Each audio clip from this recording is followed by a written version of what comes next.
12장 15절에서 16절까지 말씀입니다. 히브리서 12장 15절에서 16절 말씀. 우리 짧으니까요, 우리 같이 한 목소리로 합독하겠습니다. 함께 읽겠습니다.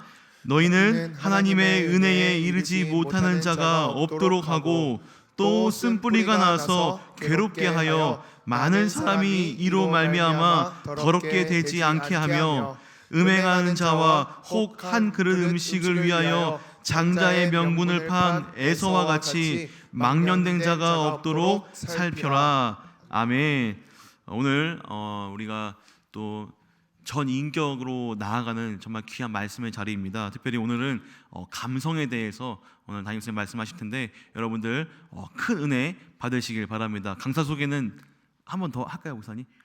예, 여러분들 담임 목사님 이건희 목사님이십니다. 네, 우리 박수로 맞이하겠습니다. 네, 감사합니다. 어제 우리는 이제 전인격적인 신앙에서 지적인 부분, 하나님을 아는 지성에 관해서 살펴봤습니다. 오늘은 이제 두 번째 영역인데 감정의 영역을 함께 생각해 보도록 하겠습니다. 이제 감정의 영역이라는 것은 제가 이제 따뜻한 감성이라 그렇게 했는데 요즘 이제 시쳇말로 하면은 따뜻한 감성이라 그렇게 이게 감성을 제가 이렇게 찾아보니까 개인적인 감성입니다. 개인 특유의 감정이나 느낌을 말할 때 이제 감성이라 그렇게 얘기를 합니다. 우리 모두에게는 이제 감정이 있는 거죠. 아마 여러분 오늘 이 시간에도 그런 감정을 가지고 있을 것입니다.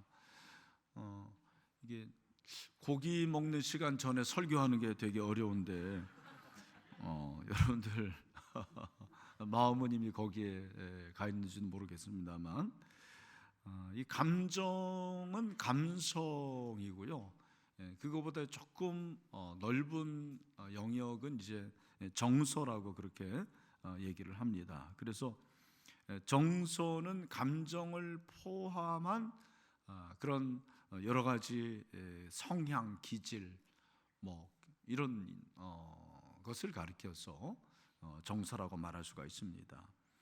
근데 감정은 정서의 이제 하부 개념으로 보통 얘기를 하고 우리의 외부적인 자극에 의해서 나타나는 그런 것을 가리켜서 감정이라 그렇게 말할 수가 있습니다.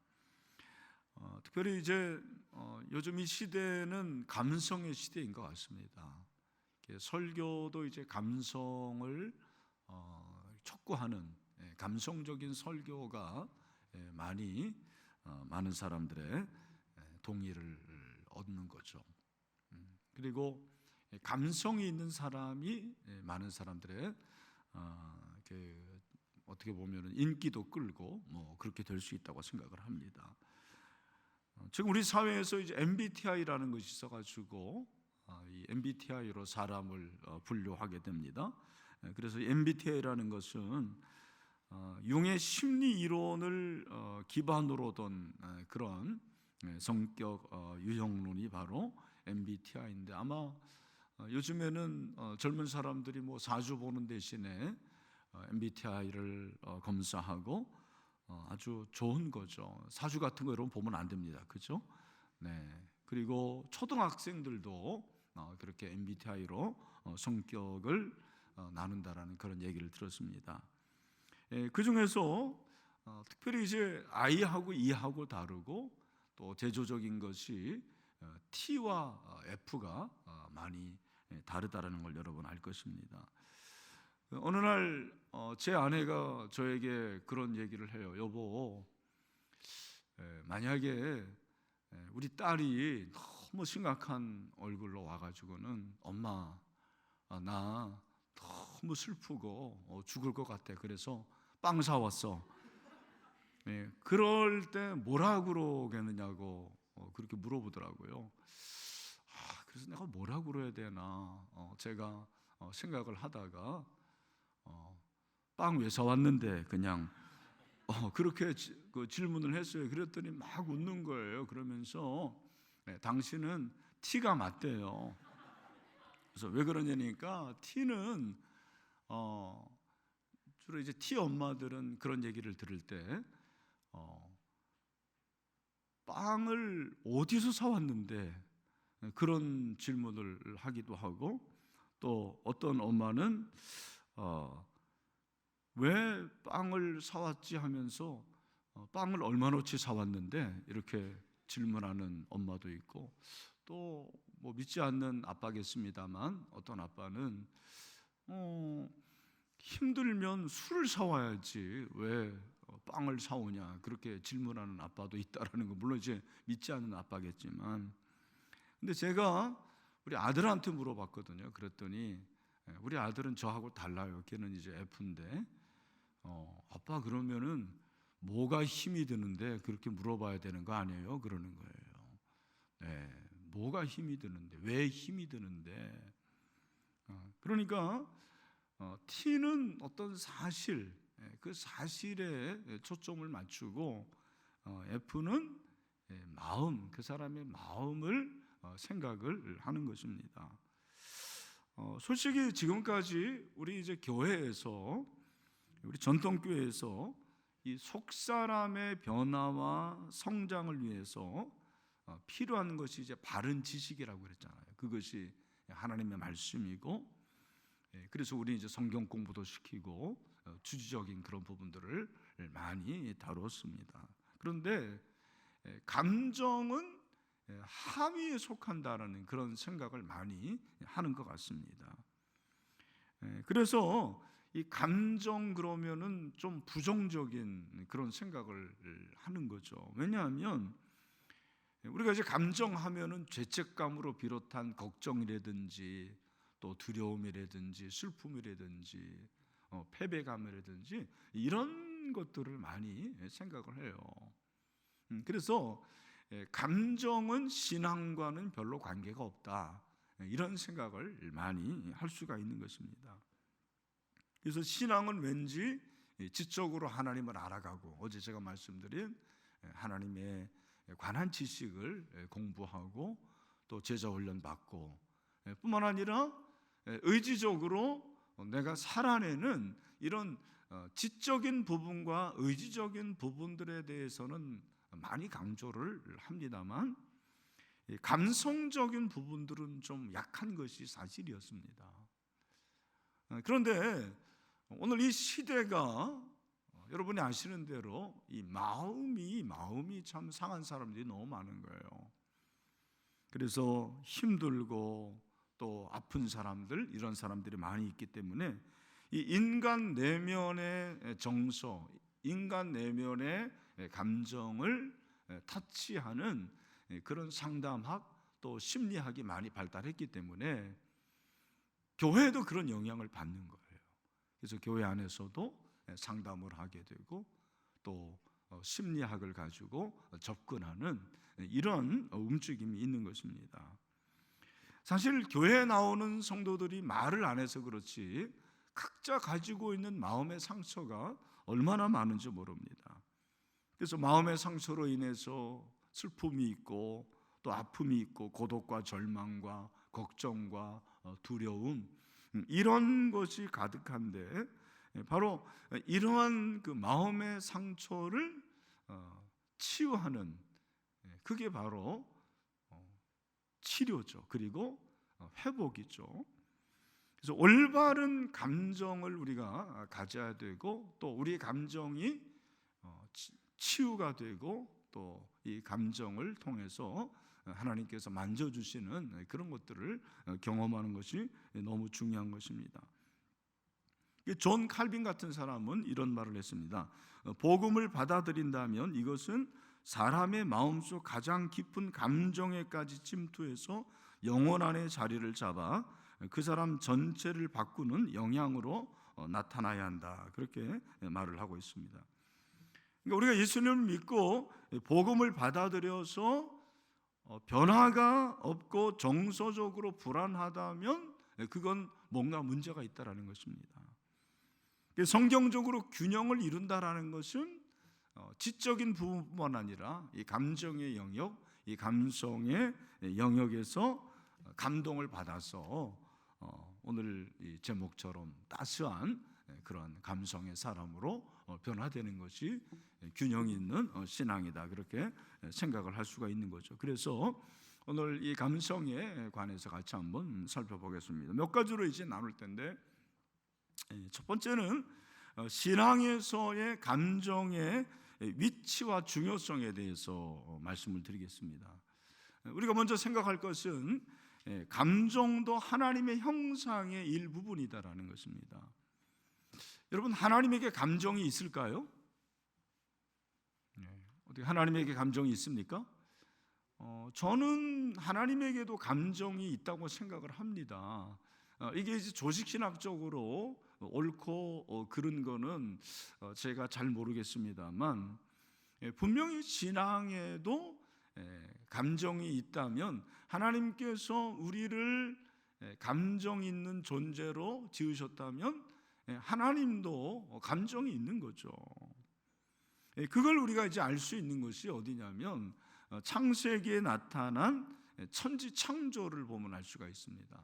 여러분, 이제 창세기를 읽으면 항상 1장에 우리가 하나님의 천지 창조를 접하게 되는데, 며칠 동안 창조를 하시죠? 6일 동안 창조하십니다. 그리고 이제 7일에는 쉬시는데, 매일매일 창조하시고 난 후에 그 창조물에 대해서 하나님이 평가를 하시는 거예요. 하나님이 평가하시는데 그 평가가 뭐냐면 좋다라는 거죠. 그래서 첫째 날 뭐를 창조하십니까? 다 알아서 얘기 안 하는 거예요. 첫째 날은 뭘 창조하시죠? 빛을 창조하십니다. 그래서 1장 4절에 보면 빛이 하나님이 보시기에 좋았더라, 그렇게 말씀하고 있습니다. 그리고 둘째 날에 이제 땅과 바다, 궁창을 만드시는데, 역시 10절에도 하나님이 묻을 땅이라 부르시고 모인 물을 바다라 부르시니 하나님 보시기에 어떻게 해요? 좋았더라, 좋았더라고 그렇게 말씀을 하고 있습니다. 그리고 11절과 12절을 보면 이제 셋째 날에는 뭐 첫째 날도 모르는데 셋째 날을 뭐 제가 질문한다는 것은 너무 무리한 것 같습니다. 그래서 셋째 날에는 풀과 심에 있는 채소 뭐 이런 모든 것들을 만드셨는데, 역시 보시기에 좋았더라. 11절 12절에도 그렇고, 이제 넷째 날에는 해달별을 만드셔요. 해달별을, 그 창세기 1장을 우리가 이렇게 많이 읽었는데도 불구하고, 그죠? 그래서 넷째 날에는 뭐라고요? 해, 달, 별을 만드시고 역시 보시기에 좋았더라, 그렇게 말씀하시고, 이제 다섯째 날에는 새를 만드시고 또 바다에는 물고기를 만드셔요. 그게 이제 다섯째 날이고, 역시 보시기에 좋았더라고. 이제 여섯째 날에 짐승을 만드시고 또 사람을 만드셨는데, 이때는 좀 특이합니다. 그게 무엇입니까? 31절에 보면 우리 1장 31절 다 같이 한번 크게 읽겠습니다. 시작. 하나님이 지으신 그 모든 것을 보시니 보시기에 심히 좋았더라. 저녁이 되고 아침이 되니 이는 여섯째 날이라. 여기 보면 좋았더라가 이제 히브리어로 토브인데, 토브를 여러분 알면 굉장히 좋습니다. 토브 제일 많이 나오는 히브리어 단어 중에 하나예요. 토브인데 심히 좋았다, 메오드 토브. 그 말은 무슨 말이냐면 아주 많이 좋았다라는 거예요. 그러니까 너무너무 좋은 것이 바로 여섯째 날이었습니다. 우리가 이제 질문을 해볼 수 있는 거죠. 왜 첫째 날, 둘째 날, 셋째 날, 넷째 날, 다섯째 날은 좋았는데 여섯째 날에는 심히 좋았다고 그랬을까? 여러분, 그 이유가 뭐라고 생각하십니까? 그 이유는 인간을 창조하셨기 때문인 거예요. 하나님께서 인간을 창조하셨는데 그 인간을 창조하실 때 인간을 보시기에 너무 좋았던 거죠. 인간을 보시기에 너무 좋았는데 그 인간은 하나님의 형상으로 지음을 받았고 특별히 하나님께서 그 인간에게 주신 명령이 있습니다. 그것을 우리가 이제 문화명령이라 그렇게 얘기를 해요. 지상명령이 있는 것과 마찬가지로 처음에 창조하신 인간에게 명령하신 것이 바로 문화명령인데 27절과 28절 말씀, 네. 자, 우리 성경을 또 한번 읽어봅시다. 여러분들이 배고파야지 고기가 더 맛있으니까. 네. 자, 우리 크게 한번 읽겠습니다. 시작. 하나님이 자기 형상, 하나님 형상대로 사람을 창조하시되 네. 남자와 여자를 창조하시고 그다음에 28절이 중요해요. 하나님이 그들에게 복을 주시며 하나님이 그들에게 이르시되 생육하고 번성하여 땅에 충만하라. 땅을 정복하라. 바다의 물고기와 하늘의 새와 땅에 움직이는 모든 생물을 다스리라 하시니라. 아멘. 이 명령을 무슨 명령이라고 그런다고요? 문화명령. 하나님께서 이 세상을 창조하신 후에 우리 인간에게 이 세상을 잘 다스리라. 그런데 다스리기 전에 어떻게 하라고 그러냐면 생육하고 번성하라 그렇게 말씀을 하시는 거죠. 자, 여기서 이제 잘 들으십시오. 생육하고 번성하라라는 이 말씀에서 제가 반드시 언급해야 될 게 뭘까요? 네, 저출산의 문제입니다. 그렇죠. 네, 여러분 아시는 대로 최근에도 정부에서 발표했는데 작년에 우리나라의 합계 출산율이 얼마 나왔어요? 0.72로 나왔습니다. 그리고 23년도 4분기에는 0.65가 나왔어요. 여러분 합계 출산율이 뭔지 아세요? 합계 출산율은 가임 여성이 평생 동안 살면서 이제 애를 낳을 수 있는 그 수를 이제 합계 출산율이라고 그러는데 조금 더 이제 정확하게 말하면 0.71이라는 것은 100명의 여성이 이제 결혼을 하잖아요. 남성하고 결혼하죠. 여성 결혼하면 큰일 납니다. 그렇죠? 네. 그래서 여성이 남성과 결혼해서 그 백상이 결혼을 했는데 72명만 난 거예요. 한 명만 낳아도 백상이 결혼하면 몇 명을 낳아야 돼요? 100명을 낳아야 되는데 72명이라는 것은 72%가 아니죠, 사실은. 왜냐하면 72명 중에는 둘째도 있을 수 있고 셋째도 있을 수 있으니까 제가 볼 때는 한 절반 정도만 출산한다는 얘기예요. 아주 심각한 거예요. 아니 심지어 여러분 지금 요 0.72는 우크라이나의 출산율과 유사해요. 아니 전쟁 중에도 0.72가 되는데 시간이 이렇게 많은데도 애를 낳지 않는다라는 것입니다. 이게 도대체 어떻게 된 겁니까? 저 이제 개인적인 얘기도 죄송한데 저희 딸 지민이가 지난주에 딸을 낳습니다. 아기를 낳았어요. 그래서 제가 이제 할아버지가 됐습니다. 네, 감사합니다. 뭐 박수 같은 거 안 쳐도 됩니다. 근데 이제 이름을 지어야 되는데 그 신랑이 노씨여가지고 노씨는 이름이 참 어려운 명사를 놓으면 다 거꾸로 가야 되는 거예요. 노성실 그럼 성실이 아니에요. 노찬양이 아닌 거지. 예? 그냥 노는 너무 어려워요. 그래서 저희가 이제 여러 가지로 참 기도도 하고 진짜 기도 많이 했어요. 여러분 이제 안 믿는 것 같은데 기도하고 이제 성경을 읽으면서 우리 지민이는 이제 제 야고보서를 읽으면서 위로부터 내리는 지혜는 그래가지고 그게 이제 하늘 민자 그다음에 지혜 지자인데 그 지민인데 그대로도 안 되는데 이제 서윤이라고 그래서 슬기로울 서자에 윤택할 윤자 그렇게 서윤으로 지었습니다. 노서윤. 여러분 잊어버려도 전혀 상관이 없는 그런 겁니다.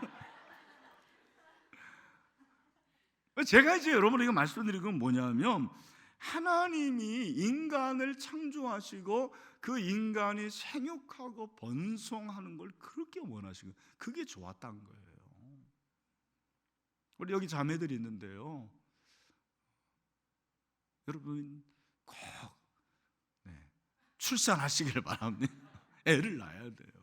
둘째, 셋째 그렇게 낳아야 되고, 제가 이제 특별히 말씀드리는 것은 창세기 2장 18절에 보면 여호와 하나님이 이르시되 사람이 혼자 사는 것이 또 좋지 않다고 그랬어요.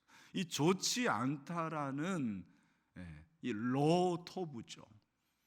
그러니까 부정적인 단어가 제일 먼저 여기 나오는 거예요. 그런데 그게 혼자 사는 거였습니다. 물론 이제 여러분들은 뭐 혼자 살고 싶어서 하십니까? 목사님이 그렇게 말할 수 있겠지만, 꼭 결혼을 하시고 가능하면 가까운 데서, 늘 말씀드립니다. 멀리서 찾지 마시고, 참 미국 같은데 그런 찾지 마세요. 가까운 데서 얼마나 좋습니까? 그렇죠?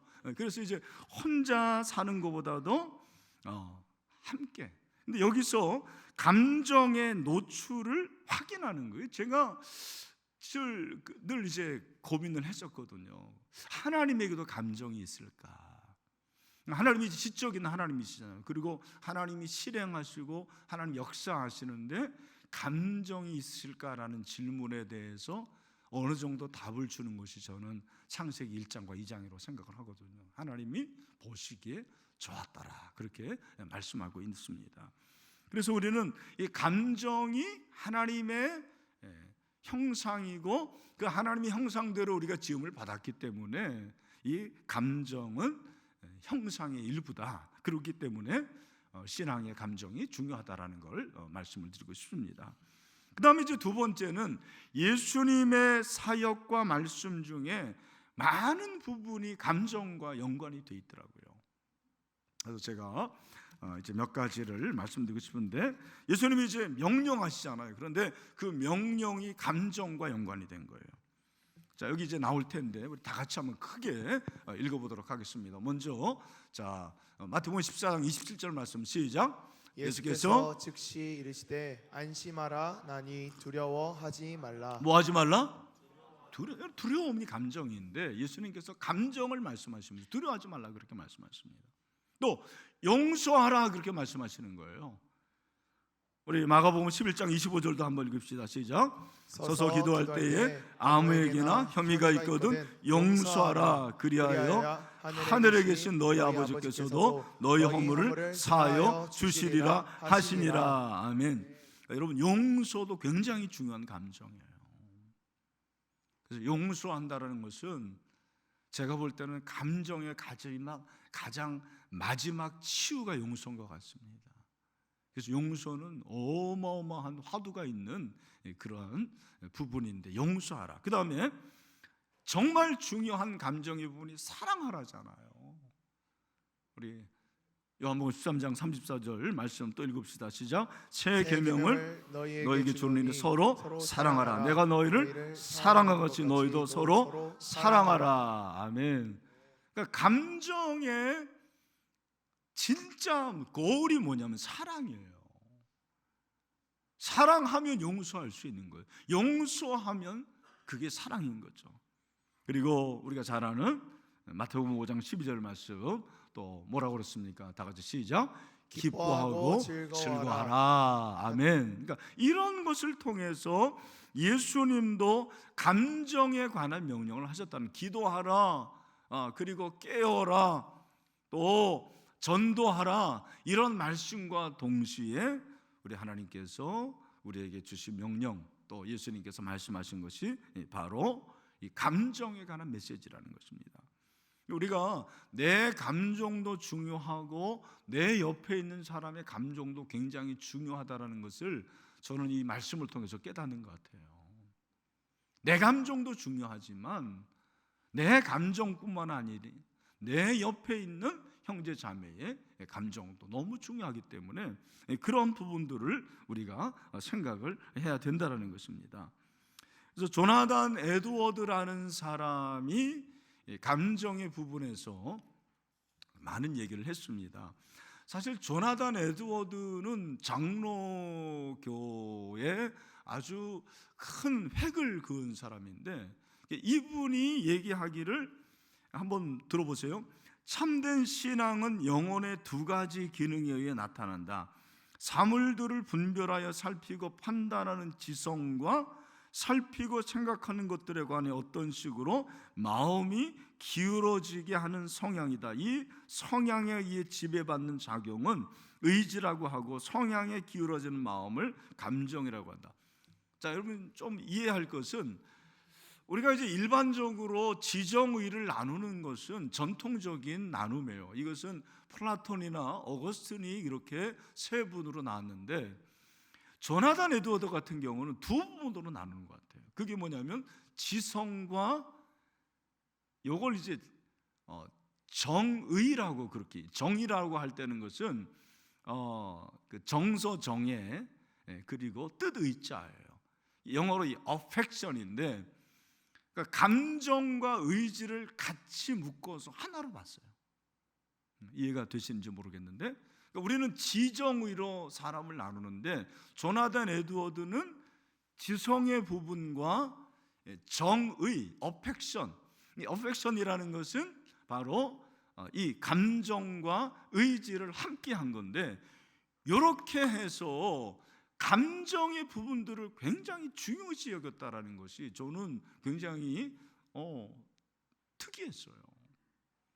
왜냐하면 장로교는 교리를 중요시하고 지성을 중요시하는 주지적인 그런 부분이 강한데, 이 조나단 에드워드는 감정을 얘기하면서, 자, 그 다음에 감정이란 하나님의 선물이라고 그랬어요. 우리가 감정이 자꾸 변하고 나쁜 감정도 있기 때문에, 야, 이게 하나님의 선물일까라는 퀘스천을 갖는데, 감정이 하나님의 선물이에요. 여러분, 감정 없으면 어떻게 되겠습니까? 너 나에게 감정 있어? 그거 말고, 하나님 주신 그 감정, 좋은 감정 있잖아요. 그 감정은 선물이고, 삶의 다른 영역과 함께 유기적으로 작용하는 삶의 한 국면에 속한다. 참된 신앙이란 영혼의 성향과 의지의 활달하고도 생동적인 행사를 통해서 나타나며 마음의 뜨거운 행사를 통해 드러난다고. 그러니까 감정이 왜 중요하냐면, 감정은 드러나게 되어 있기 때문에 그렇습니다. 감정이라는 것이 영어로 뭐예요? 이모션이잖아요. 이모션이라는 것은 두 단어의 합성어입니다. 이라는 것은 밖으로고, 모션은 무브, 밖으로 움직이다. 그러니까 밖으로 움직여 나가는 거예요. 내가 감정이 없으면 내 안에 있는 것이 나갈 수가 없는 거예요. 그렇죠? 내 옆에 있는 사람에게 좋은 감정이 있으면, 감정이 있어야지 그 감정이 사랑으로 드러나는 거죠. 그렇죠? 그런 의미에서 감정은 선물이에요. 나에게 감사의 감정이 있으면 하나님께 감사와 찬양이 올려지는 거죠. 물론 나쁜 의미로 미움의 감정이 있으면 그 미움의 감정으로 인해서 갈등도 있고, 미움의 감정으로 인해서 심지어는 죽일 수도 있는 것입니다.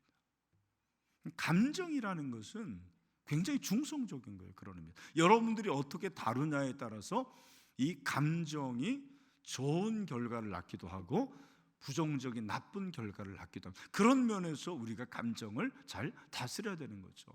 그러니까 이 감정을 다스리는 것에 따라서 변화와 성숙이 이루어지는 거예요. 감정을 잘 다스리는 사람일수록 변화된 사람이고, 감정을 잘 다스리는 사람일수록 어떤 사람이에요? 성숙한 사람이에요. 감정을 잘 다스리지 못하면 그 사람은 미성숙한 사람이에요. 그래서 그냥 본대로 행동하고 내가 원하는 대로, 그리고 느끼는 대로 행동하는 사람은 어린아이 같죠. 미성숙한 사람이라는 것입니다. 그런 의미에서 감정이 굉장히 중요한 겁니다.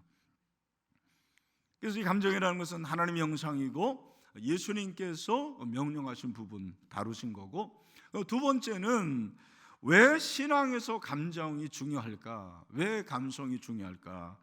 몇 가지 이유가 있다고 생각하는데, 첫 번째는 감정이 풍부해야지 감동을 받을 수가 있는 것입니다. 감정이 감동을 낳습니다. 그러니까 성경을 보면 마음과 감동이 같이 가요. 그러니까 마음이 감정이잖아요. 그 마음이 있으면 그 마음으로 감동을 받는 거라는 거죠. 출애굽하면 이스라엘 백성들이 성막을 짓는데 하나님이 그냥 뚝딱 만드실 수 있는데, 그게 아니고 그들이 가지고 있는 은과 금을 다 내놓으라고 그럽니다. 그들이 언제 그걸 받았어요? 출애굽할 때 신기하게 그 애굽 사람들이 은과 금은 그리고 폐물들을 준다고요. 이 놀라운 거죠. 하나님의 섭리가 어디까지 가냐면 그걸 왜 줬냐면 성막 짓는 데 사용하려고 그러신 거예요. 그런 생각을 해봤거든요. 아니 광야에서 40년 동안 생활하는데 무슨 은금이 필요합니까? 아니 거기에 다이아몬드 있으면 뭐 할 거예요? 도대체 사막에서 다이아몬드를 왜 사용합니까? 근데 알고 보니까 성막 지으려고. 근데 성막을 지을 때 인간의 마음이 그렇지 않아요. 광야에서 있으면서도 역시 은금 폐물은 원하는 거였습니다. 우리 형제들 잘 아세요. 기억하세요. 우리 자매들은 폐물을 너무 좋아합니다. 예? 아주 이런 거 좋아해요. 근데 그 당시에 사람도 마찬가지였어요. 그런데 출애굽기 35장 21절을 보니까 마음이 감동된 모든 자와 자원하는 모든 자가 와서 회막을 짓기 위하여 그 속에서 쓸 모든 것을 위하여 거룩한 옷을 위하여 예물을 가져다 여호와께 드렸습니다. 마음이 감동이 돼요. 그러니까 마음이 감동이 되는 것은, 마음은 감정이잖아요. 이 감정이 동하니까 감동을 낳습니다. 이 감동을 통해서 첫 번째 이 성막 회막이 지어지는 것입니다. 여러분, 회심도 감동을 받아야 됩니다. 여러분이 이제 회심의 경험을 가진 사람들이 있을 거예요. 구원파는 반드시 체험이 있어야 되고 언제까지 기억을 해야 되는데 그건 아닙니다. 그러나 정말 회심이 굉장히 강한 사람들은, 저도 이제 그런 사람 중에 하나입니다만, 그 회심의 감동이 살아있어요. 그리고 언제인지도 알아요. 저는 1988년 8월 2일이었습니다. 근데 정말 이 감동이 있으면 감동이 회심을 낳는 것입니다. 많은 사람들이 그렇습니다만 그 중에 이제 그 5만 번 기도 응답 받은 조지 뮬러 같은 사람이 그렇습니다.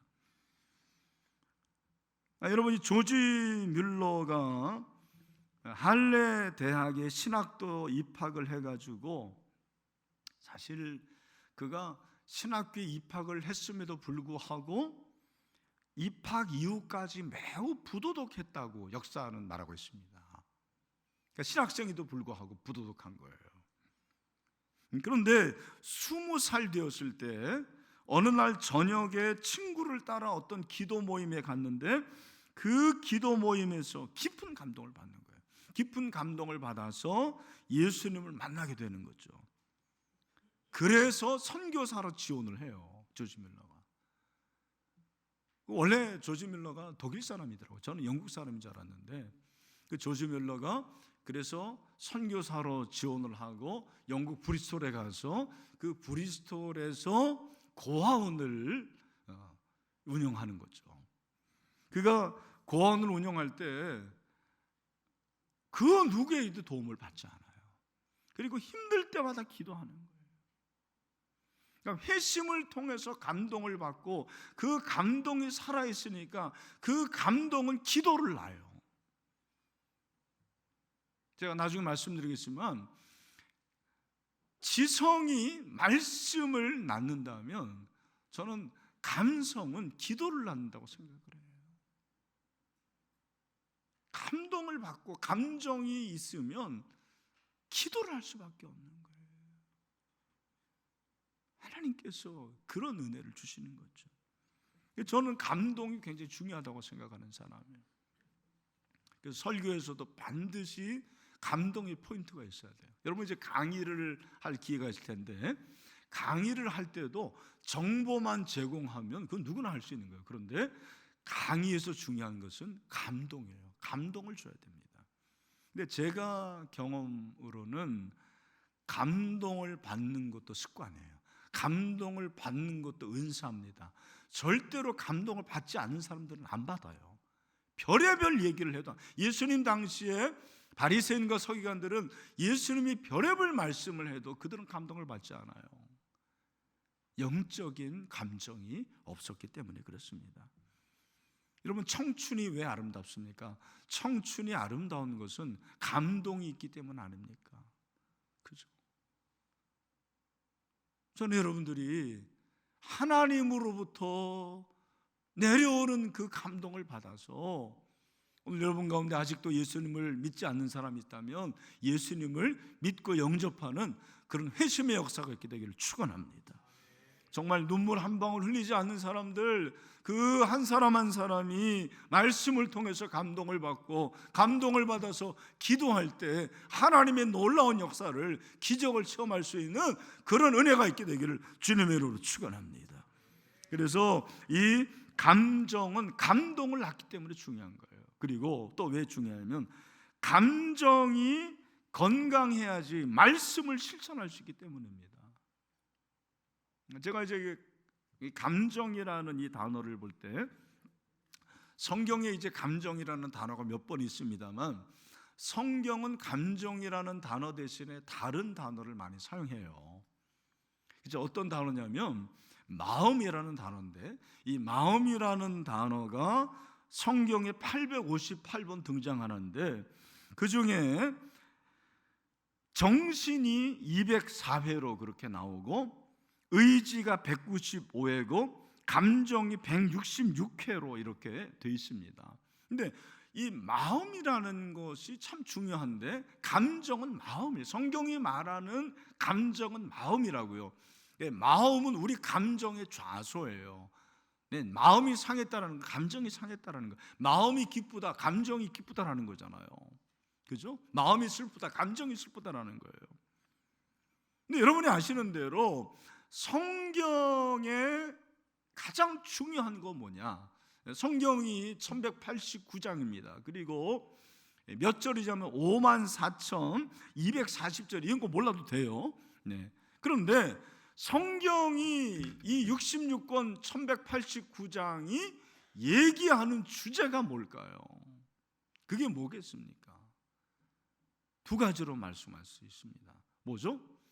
하나님 사랑과 이웃 사랑이죠. 한번 따라합시다. 하나님 사랑, 이웃 사랑. 그러니까 왜 기독교가 사랑의 종교냐면 성경이 말하는 게 하나님 사랑이고 이웃 사랑이기 때문에 그렇습니다. 잘 들으셔야 돼요. 그러니까 마가복음 12장을 보면 한 서기관이 와가지고 예수님에게 묻습니다. 무엇이 첫째 되는 계명입니까? 무엇이 강령입니까? 그랬을 때 예수님께서 대답하시는 것이 무엇이냐면 마가복음 12장 29절부터 한번 크게 한번 읽겠습니다. 시작. 예수께서 대답하시되 첫째는 이것이니 이스라엘아 들으라. 주 곧 우리 하나님은 유일한 주시라. 내 마음을 다하고 목숨을 다하고 뜻을 다하고 힘을 다하여 주 너의 하나님을 사랑하라 하신 것이요. 둘째는 이것이니 내 이웃을 내 자신과 같이 사랑하라 하신 것이라. 아멘. 그러니까 성경의 사랑인 것은 하나님의 사랑이 예수 그리스도를 통해서 나에게 왔기 때문에 사랑인 거죠. 그것이 십자가의 사랑이에요. 그 십자가의 사랑을 받은 우리에게 요구하시는 것이 무엇이냐면 네 마음을 다해서 하나님을 사랑을 하는 거예요. 이 마음은 감정을 말하는 거죠. 제일 먼저 나오는 게 마음이에요. 우리 라이프 캐치 여러분, 여러분의 마음을 다해서 하나님을 사랑하십니까? 정말 여러분의 감정을 다해서 하나님을 사랑하십니까? 그걸 요구하고 있어요. 그리고 이웃을 내 자신처럼 그렇게 사랑하라. 그것도 마음을 다해서 사랑하라는 것입니다. 근데 우리가 하나님을 사랑하고 이웃 사랑해야 되는데 우리의 이 감정이 굉장히 가변적이고 감정이 늘 이게 유동적이에요. 그래서 하나님을 꾸준히 사랑하고 하나님을 진정으로 사랑하고 이웃을 지속적으로 사랑하는 게 어려워요. 그리고 우리의 감정은 늘 여린 형과 같아가지고 아파요. 우리 감정이 상처를 받습니다. 그래서 오늘 우리가 읽었는데 감정이 상하기 쉽기 때문에 그 감정이 치유가 돼야 된다고 말씀하시는 거죠. 그게 바로 오늘 본문이에요. 히브리서 12장 15절에 너희는 하나님의 은혜에 이르지 못하는 자가 없도록 하고 또 쓴뿌리가 나서 괴롭게 하여 많은 사람이 이로 말미암아 더럽게 되지 않게 하며 그렇게 말씀하고 있습니다. 이 쓰다라는 것은 제일 쓴 단어예요. 비터니스라는 것인데 이것은 가장 쓴 것을 말하는 것입니다. 근데 이 뿌리가 깊은 것을 말하는 거예요. 너무 인간의 우리 내면에 있는 것이 깊어서 이 쓴 뿌리로 인해서 우리가 하나님을 사랑하고 이웃을 사랑하는 게 어려운 거예요. 이제 우리 주변에 이렇게 보면 또 교회 우리 공동체 안에서도 마찬가지입니다만 하나님을 사랑하고 이웃을 사랑하는 것이 어려운 분들이 있습니다. 뭐냐면 이 내면의 뿌리가 상해서 그래요. 그러니까 하나님 사랑하기가 어려운 거예요. 겉으로 볼 때는 하나님 사랑하는 것 같아요. 열심히 뭐 봉사도 하는 것 같고, 네? 뭐 리더도 하고 임원도 합습니다만, 그러나 이 마음의 상함은 하나님을 사랑하는데 너무 힘든 거예요. 그러니까 외식이 나오는 거죠. 자꾸 거칠게 하는 거예요. 그러니까 사실은 열심으로 그 사람을 판단하는 건 어렵습니다. 왜냐하면 열심이라는 것은 언제든지 바뀔 수 있는 것. 사도 바울도 마찬가지였습니다. 제가 어제 말씀드렸습니다. 그리고 내 안에 쓴뿌리가 있으면 다른 사람과의 관계가 어려운 거예요. 왜냐하면 치유가 되지 않아서 그 부분을 건드리기만 하면 아픈 거예요. 왜? 치유가 안 됐으니까. 그래서 그 부분을 건드리면 독이 나오고 그 부분을 건드리면 아프기 때문에 다른 사람과의 관계가 굉장히 어려운 것입니다. 그래서 저는 목회를 지금까지 했는데 신앙이라는 것이 뭐겠느냐라고 했을 때 신앙 이퀄 여기 괄호에 뭐가 들어갈까요? 신앙 이퀄 관계예요. 관계. 하나님과의 관계, 이웃과의 관계, 그리고 사물과의 관계. 그러니까 이 관계가 되지 않는 사람들은 신앙생활이 어려운 거예요. 하나님과의 관계를 해야 되는데 그 관계가 어려운 거죠. 이웃과의 관계도 어려운 것입니다. 그래서 이 관계가 회복이 될 수 있도록 여러분들이 노력을 해야 돼요. 이 관계는 여러분의 노력에 달려 있습니다. 저는 이제 개인적으로 보면은 사실은 내향적인 성향이 강합니다. 어떤 분들은 목사님 외향적인 것 같아요. 그렇지 않습니다. 외향적이지 않고요. 제가 제일 행복한 시간이 언제인지 아십니까? 내 방에서 책 볼 때가 제일 행복합니다.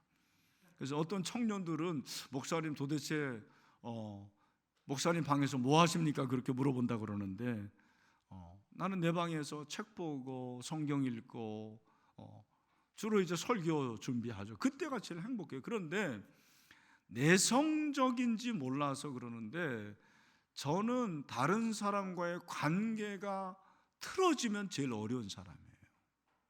다른 사람의 관계가 틀어지면 반드시 관계를 해결해야지 다리를 뻗고 살 수가 있어요. 이게 이제 좋은 면도 될 수 있고 좀 좋지 않은 면도 될 수가 있을 것입니다. 그러니까 저는 정치를 못하는 사람이에요. 정치를 못하죠. 정치인들은 어떻습니까? 막 싸우고 별의별 내 짓을 다 하면서도 서로 만나면 악수하고 웃습니다. 그렇죠. 네, 이재명하고 한동하고 또 웃어요. 나는 못 웃어. 그러니까 정치가 어려운 사람이지. 근데 관계라는 부분에서 하나님께서 우리에게 주시는 것이 뭐죠? 관계는 해결하라는 거예요. 그러니까 대부분 이제 남성들이 관계가 틀어질 때 어떻게 하냐면 남성들은 회피를 많이 해요. 직면하지 않습니다. 그래서 여러분 이제 결혼하면 알겠지만 남성들이 싸우면 뭐 합니까? 어떻게 합니까? 말을 안 해요. 한 달 동안 말 안 했던 사람도 들었습니다. 나는 어떻게 그게 삶이 가능한지 모르겠어요. 그건 지옥 아닙니까? 그러면 여성들은, 자매들은 어떻게 합니까? 관계가 틀어지면 어떻게 해서든지 그거를 또 많이 회복하려고 그렇게 노력을 하는 그런 부분들이 있죠. 네. 그래서 중요한 것은 무엇이냐면 관계가 회복이 돼, 이 쓴뿌리가 치유가 되는 것입니다. 그것이 우리의 감정이 치유가 되는 거예요.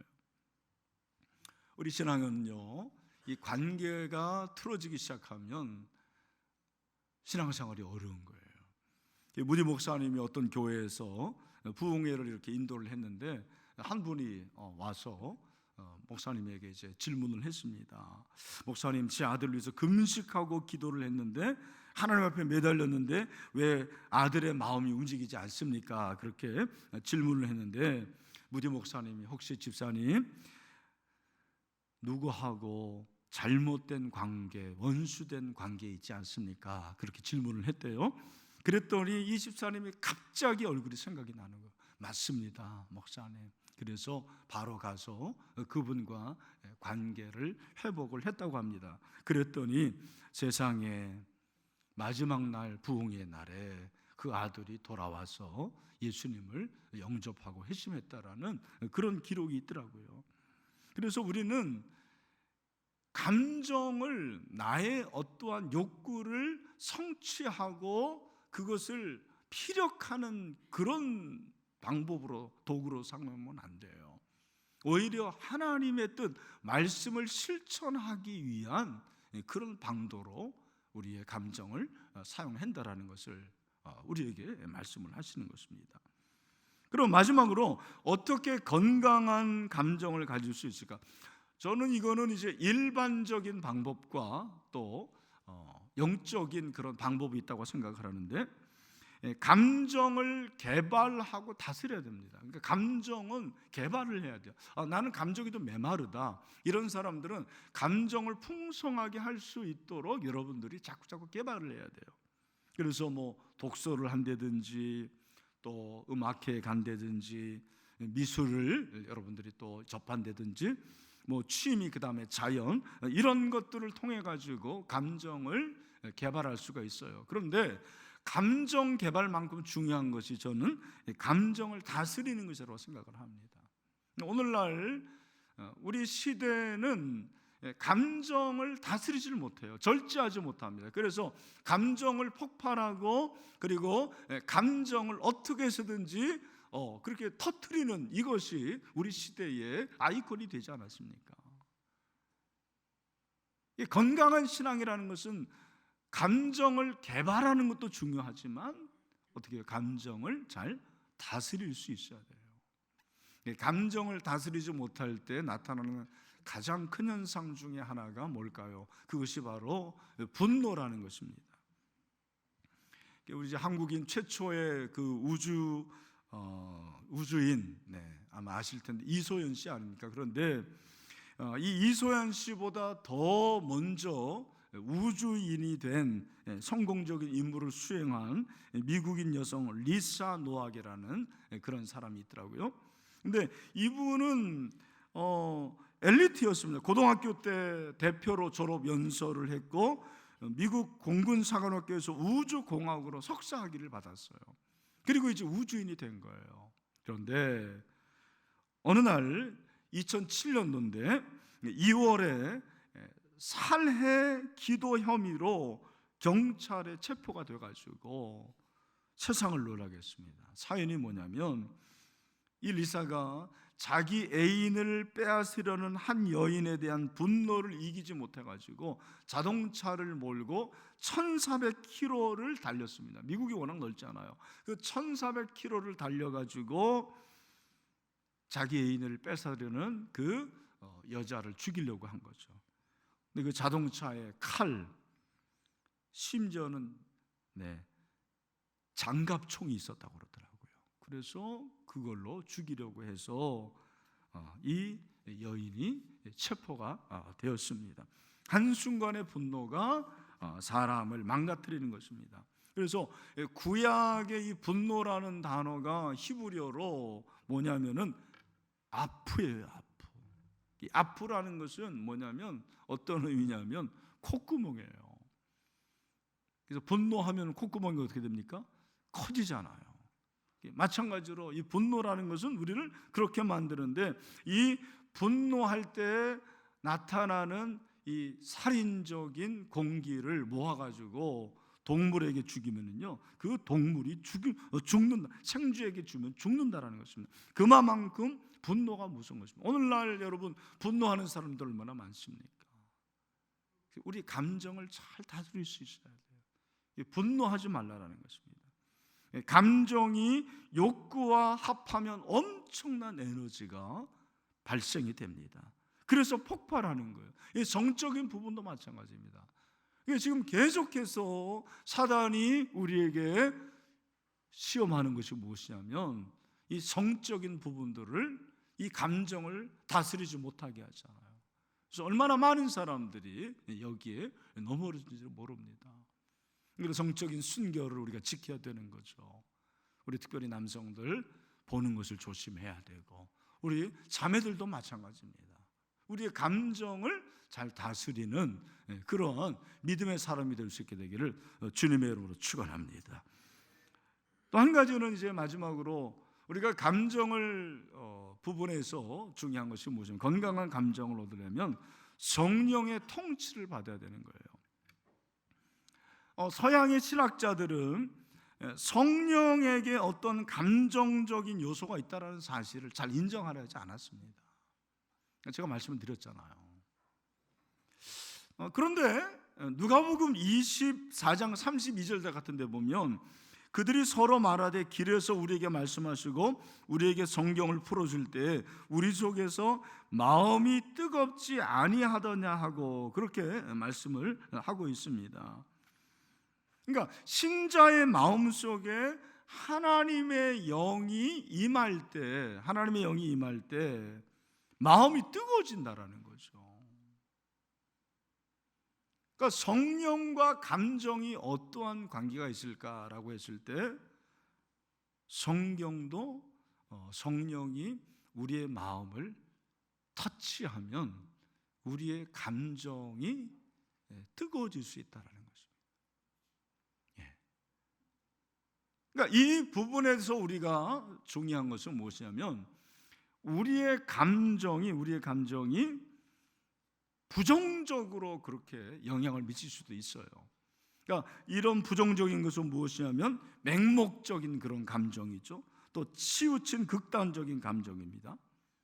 그래서 우리가 이제 일반적으로 기도회 하잖아요. 그러면 그 기도회 할 때 뜨거워져야 그 기도회가 잘 됐다고 생각을 해요. 근데 마음이 뜨거워지는 것이 꼭 성령의 역사는 아닐 수가 있습니다. 그렇죠? 그래서 이제 찰스 피니 같은 사람은 성령의 역사를 이룩하는 데 있어서 감정을 인위적으로 그렇게 많이 조장을 하려고 그랬어요. 그래서 찬송을 부르는데도 그렇고 또 여러 가지 방법을 통용을 해가지고, 그래서 그 당시에 이제 북을 치기 시작한 거예요. 부흥회 때 북치고, 이런 것들을 통해서 인간의 감정을 북돋고, 인간의 감정을 북돋을 때 그때 성령이 역사하고, 그러면 그것이 부흥을 일으킨다고 얘기를 한 거예요. 그래서 찰스 피니는 감정의 부분에서 굉장히 긍정적인 생각을 가진 사람이 맞습니다. 그러나 찰스 피니도 감정적 흥분이 기독교의 본질은 아니라고 얘기를 해요. 제가 이제 감동을 얘기했습니다만, 감동을 받는 것이 중요하지만 감동이 전부는 아닙니다. 그죠? 감동만 받아가지고 돼서는 아닌 것입니다. 그러니까 찰스 피니가 방법론적으로 감정을 고조시키는 시도는 했지만 왜 그렇게 했는지 그 이유를 알아야 돼요. 왜냐하면 그 당시에 교회가 너무 나태했어요. 그 장로교들 보면은요, 장로교 그 예배는 바늘 하나만 떨어져도 그 소리가 들릴 정도로 그렇게 고요합니다. 우리 교회는 장로교회지만 그런 예배 안 드리잖아요. 너무 엄숙하고 근엄하고. 그러니까 찰스 피니는 그게 마음에 들지 않았어요. 그 당시에 교회가 나태하고 잠을 잔다고 생각한 거예요. 그래서 인간의 방법으로도 감정을 좀 일으켜서 그 감정으로 하나님의 역사를 좀 경험하자라는 의도에서 그렇게 한 거예요. 그게 전부는 아니죠. 그러나 우리에게 주는 도전이 있습니다. 그것이 무엇입니까? 맹목적인 감정은 옳지 않지만 우리에게 감정을 통해서 성령을 경험하고 하나님의 은혜를 경험하는 그 감정은 너무나도 중요한 것입니다. 저는 우리 라브캐처가 예배할 때마다 여러분의 감정을 성령이 만지시고 정말 뜨거워지는 역사로 하나님을 만나면 좋겠습니다. 하나님을 경험하기를 소망합니다. 그러니까 찬양도 그렇게 드려야 돼요, 여러분. 우리의 찬양이 너무 감정이 없는 거예요. 그 감정이 없는 이유가 지성적인 그런 부분일 수도 있지만 저 같은 사람은 체면 때문에 그렇습니다. 아까 우리 다 찬양하자고 그러는데 나 기쁘며 춤추리, 근데 춤추면 어떡할까? 네, 그러죠. 그래서 저는 찬양과 기도가 신자에게 주시는 감정을 통한 하나님과 만남으로 생각을 해요. 주지적인 면이 하나님의 말씀으로 인한 성경 공부라면 이 기도는 감정을 통한 하나님과의 만남. 그래서 우리 장로교는 성경 공부가 강한 거예요. 제자 훈련이 강해요. 근데 순복음은 뭐가 강해요? 기도가 강해요. 거기는 감정을 많이 얘기를 합니다. 저는 균형을 이루어야 된다고 생각을 해요. 우리 교회가 하나님이 주시는 말씀으로 훈련을 받고 제자 훈련이 강한 교회잖아요. 그래서 제가 일부러 기도를 많이 시키려고 그러는 거예요. 저는 새벽 기도가 너무 중요하다고 생각하는 사람이에요. 여러분 중에서도 이렇게 새벽에 오시는 분들이 있는데 축복합니다. 네. 그리고 기도를 많이 하시길 바랍니다. 그러니까 기도 이상도 아니고 기도 이하도 아니에요. 그러니까 감정으로 인한 기도는 무엇이냐면 우리의 마음을 드리는 기도예요. 하나님 우리의 마음을 받으시거든요. 여러분 마음이 상할 때마다 여러분의 마음을 다해서 하나님을 찾으십시오. 그럴 때 하나님께서 여러분을 만져 주십니다. 그리고 찬양할 때도 마음을 다해서 감정을 다해서 우리 형제 이렇게 춤추면서 그러던데 와, 제가 사실은 작년에 그 수영록에 한번 가봤었는데 우리 이제 제자 훈련 그 졸업여행을 부산으로 갔는데 금토였는데 제가 반드시 가야 할 곳이 수영록이라고 그랬어요. 수영록교회 그 금요기도회는 대단합니다. 뭐 수영록교회는 우리 교회 뭐 본당이 한 뭐 4-5배 되죠. 그렇게 넓은데 제가 이제 뒤쪽에 있었는데 찬양하는데 맨 앞쪽에 어떤 형제가 계속 이렇게 춤을 추더라고요. 그래서 난 처음에는 이상한 사람인가 그랬더니 춤을 추는 거 보니까 이상하게 추는 게 아니에요. 정말 그 다윗이 춤추는 것처럼 그렇게 춤추더라고요. 근데 얼마 전에 우리 청년국 내가 설교하러 왔는데 한 형제가 춤을 추더라고. 그래서 와, 너무나도 감사하다. 저는 감사해서 사실은 우리가 다윗처럼 그렇게 온 마음을 다해서 감정으로 하나님을 찬양하고 춤출 수 있다는 것은 그건 뭐 인위적인 게 아니죠. 하나님의 은혜고 하나님의 능력인 줄로 믿습니다. 그래서 우리 문지빈 전사님 찬양할 때 너무 기쁘겠어요. 보니까 힘이 나겠어. 그래서 우리의 감정이라는 것은 세상 사람들은 자신의 감정을 자신의 욕구를 충족시키기 위해서 사용합니다. 그렇잖아요. 근데 신자는 내 감정을 하나님을 높이는 데 사용하는 거예요. 그리고 하나님을 찾는 데 사용하는 것입니다. 거기까지 갈 때 우리는 따스한 감정을 가진 그런 사람이 되는 것입니다. 그래서 저는 우리 라이브캐쳐 모두가 이성도 중요하지만 이 감정이 고조되어서 성령의 통치를 받고 감정을 개발함으로 하나님의 은혜를 경험하게 되기를 축원합니다. 그래서 저희는 모두가 그런 온전한 인격을 갖춘 주의 백성이 되기를 주님의 이름으로 축원합니다. 하나님 아버지, 오늘 이 말씀을 주셨습니다. 우리 사랑하는 라이프캐쳐 모두에게 하나님이 주시는 감정으로 하나님을 높이게 하여 주시옵소서. 우리의 감정이 때로는 슬플 때도 있고 낙심할 때도 있고 두려워할 때도 있고 죄책감으로 인해서 심히 낙심할 때도 있습니다. 그러나 성령 하나님, 우리의 감정을 다시 한번 북돋게 하여 주시옵시고 일으켜 주시옵소서. 나의 감정으로 온 마음을 다해서 하나님을 찬송하게 하여 주시옵시고 하나님을 찾게 하여 주시옵소서. 온 마음을 다해서 하나님을 갈망해 보기를 원합니다. 하나님, 나의 온 마음으로 이웃도 사랑하게 하여 주시옵소서. 형제 자매도 사랑해 보기를 원합니다. 나하고 다른 그 형제 자매도 인정해 주고 섬길 수 있도록 도와 주시옵소서. 그래서 온 마음으로 온 감정으로 하나님을 만날 수 있는 우리 사랑하는 라이프캐쳐 모두 될 수 있도록 축복하여 주시옵소서. 예수 그리스도의 이름으로 기도합나이다. 아멘.